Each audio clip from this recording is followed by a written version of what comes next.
time for the Susan Taylor Podcast, where we discuss the yoga of mind, medicine, and healing. Author of Feeling Good Matters, Sexual Radiance, and the Vital Energy Program, Dr. Taylor imparts authentic knowledge and practical tools that inspire, educate, and empower us to be a healing force for positive change. So join us and take your life and our planet to the next level.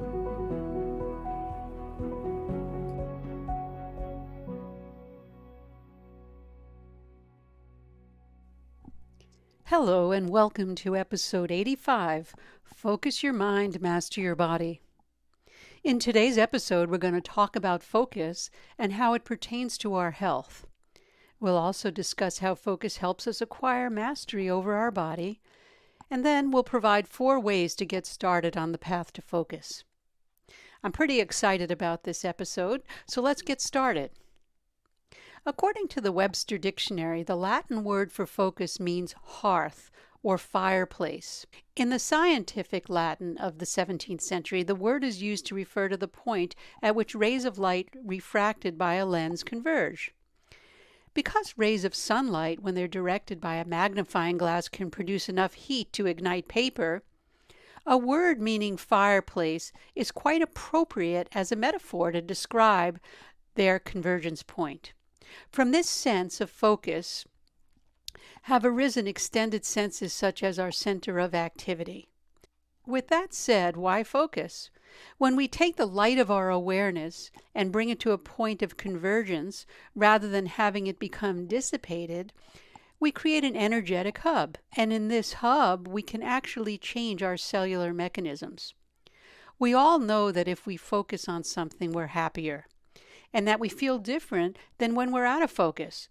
A prime example that I always use in live events, and sometimes on our courses, I've used before over and over, is when we buy something. We're in the shopping mode. And it's not the object that makes us happy. It's the focus that we put on that object that creates the happiness. Focus does indeed create happiness, and everyone does know that on some level. But now let's turn to how does this translate into mastering the body. Our body directly manifests what thoughts we nourish and nurture. And if we have thoughts that are positive quality, then our cells are happy. If our thoughts have a negative vibration to them, then that also is reflected in our body at the cellular level. Our cells become miserable. We know that our organism, the body, mind, and spirit, needs to be balanced, and that's called homeostasis. Literally, that's what it is. And when we come into balance, the result is happiness. It's also related to healing. The word healing is not meaning that we're sick. It really means that we're coming into that cellular homeostatic place, and that's where happiness lies. In order to be balanced, though, we need to focus. But what do we focus on? Many of you might think that when I say the word focus that I'm referring to focusing on a project and work. And that's one aspect of focus, but here in that whole movement of really creating the mind to focus, I want to introduce the concept of focusing on your inner being. And what do I mean by inner being? You know, very early on, we come to identify with our physical body as this is me. Capital M-E. And after all, it's physical. We can touch it, we can experience its splendor, and we can actually see it in many cases if we have sight to see it.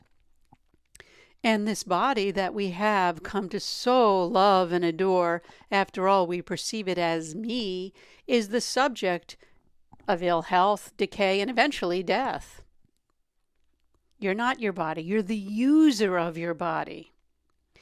This it doesn't mean to turn away and deny the essence of your body and ignore it, but to recognize that it is a vehicle that must be maintained and treated with respect because it is housing your spirit.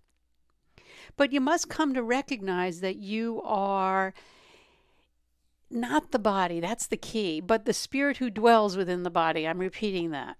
And with that said, your inner being, because I just said, what do I mean by inner being? Your inner being is the dweller in the body or your spirit. The spirit is your deep root within, And connecting to this root source is the key to health, healing, and longevity. It allows us to master our body. And the longer you stay focused and connected to your inner being, the more you're able to transform your state of being and your life. This is the secret to not being disturbed by the outside world and to mastering your body in the way it moves, the way it works, and the way you feel. Learning to focus does require practice. We've all heard the expression, practice makes perfect, throughout life, starting in childhood. We do know practice is needed to learn and improve on any function. One practice that has been used throughout history is meditation. Practicing mindfulness and focus rewires our ability to heal the body. We'll actually gain mastery over the body. So how does it work? When we repeat an activity like playing an instrument, we strengthen the neural circuitry in the brain. You might have heard the saying that practice is like building muscles for the mind. The changes that we actually see is happening at the cellular level. For a minute, where is your attention right now? You are listening to this podcast, and that's the focus of your attention. But you're also aware of your surroundings, perhaps the outside noises, or if you're in a car, maybe traffic patterns. You're watching the traffic patterns, you're hearing the sounds. Now, see if you could shift your attention on the inside while at the same time being aware of those sounds. Imagining that you're listening with your entire being from the inside out.